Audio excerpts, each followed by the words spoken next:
Hey, welcome back to the Engineer Channel. Today we're coming at you with homemade mini bike action. I got my students, the dream team over here, have built me the Red Rocket with the biggest lawnmower engine you've ever seen in a mini bike. Come on back and we'll tell you all about it.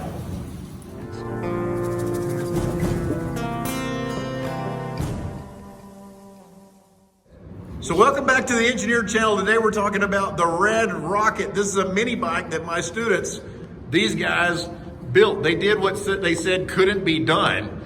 They have crammed a 20 horse Kohler SV engine into a mini bike frame. That's right, it's a vertical shaft driving a rear wheel.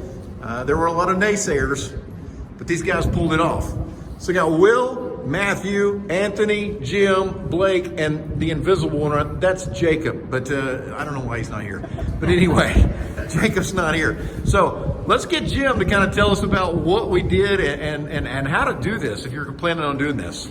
So if you're planning on doing this, I'd first off say go to a psychiatrist and double check your mental health because it's not going to be fun. Some of the biggest problems that we had was squeezing the motor into this frame. So probably about 30% of this frame is left over from the original mini bike.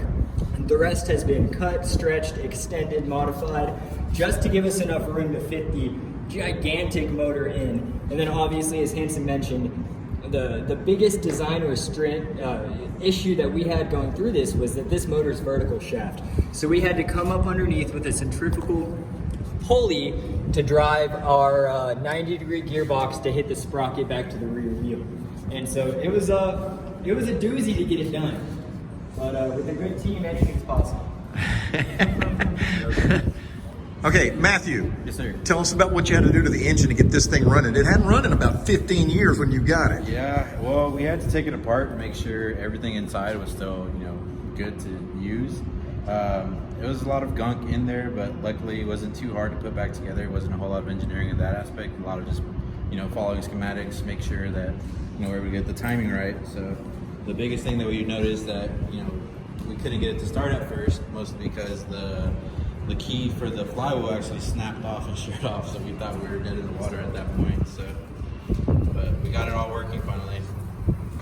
All right, we got Anthony, the biggest dude on the team. How tall are you, like 6'9" or something? 7'3"? 6'4", but thank you. Look at these legs on this mini bike. You know it. But this our biggest dude, and he fits on here. I feel great. So Anthony, tell us what you had to do on the carburetor to get that cleaned up. Yeah, so for our carburetor, we actually had there was a whole assembly that went with this carburetor, and essentially all around there were so many shields and everything that this actually would not have fitted here with all the shields. So we actually stripped this engine down a little bit more, got rid of a lot of the plastic, a lot of the extra pieces.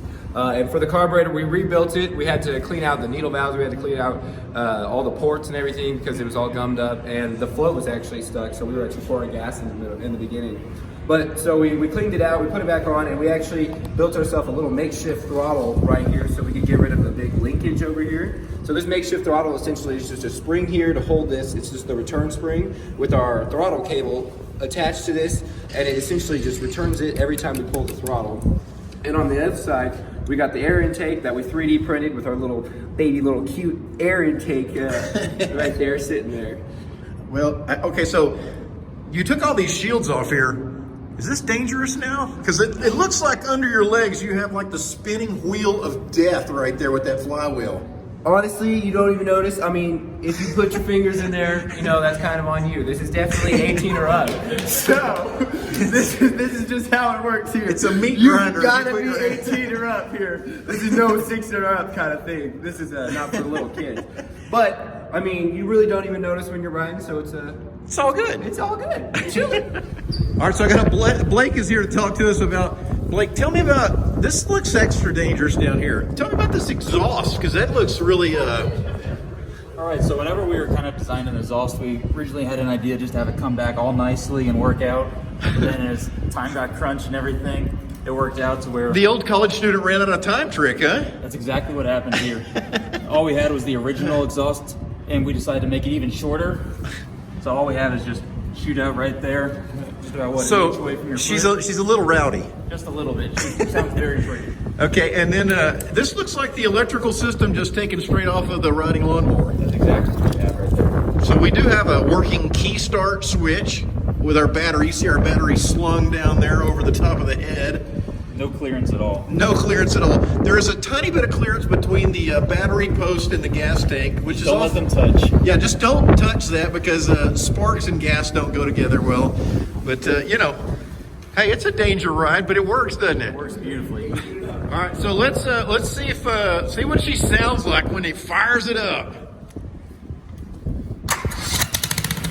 Woohoo! All right, go.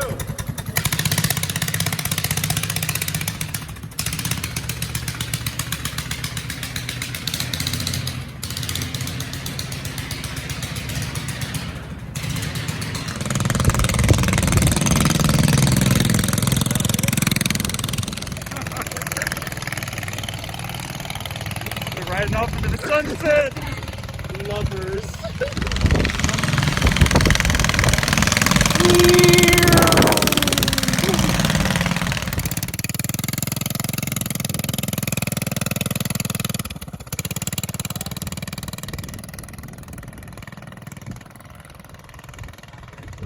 You trying to put it? You trying to park it in there? And take Yeah.